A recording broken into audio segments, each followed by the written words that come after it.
বলে নির্বাচনী প্রক্রিয়াকে খোলাতে করার চেষ্টা করবেন না।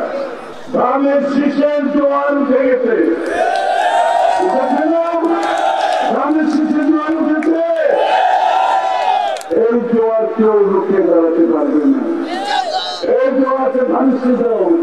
আর কেউ যদি মনে করে ষড়যন্ত্র করে, কেউ যদি মনে করে ষড়যন্ত্র বিএনপিকে ক্ষমতার বাইরে রাখছে, হাসিনা চেষ্টা করেছে পানি দিতে হচ্ছে, এরশাদ চেষ্টা করেছে তাদের কোন শক্তি নাই।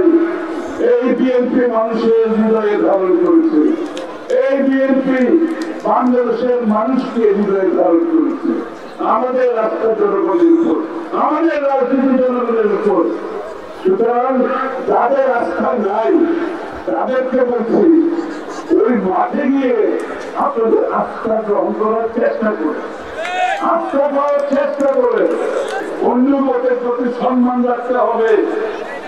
উশৃঙ্খলতা চলবে না, রাজনীতিতে সহনশীলতা থাকতে হবে, রাজনীতিতে অপরের প্রতি সম্মান বোধ থাকতে হবে।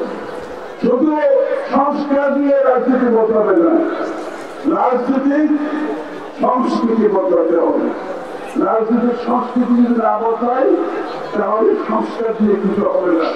তাহলে ক্রমশই বাংলাদেশে যে নতুন সংস্কৃতির রাজনীতি, অর্থাৎ সহ্য, ধৈর্য, সহনশীলতা, অপরের প্রতি সম্মান বলে যে নতুন রাজনীতির সংস্কৃতি এনেছেন, এটাকে ধারণ করে 31 ভাগে ধারণ করে আগামী দিনে নতুন বাংলাদেশ, সকলের জন্য সমান বাংলাদেশ, কারোর জন্য আলাদা বাংলাদেশ করার সুযোগ নাই।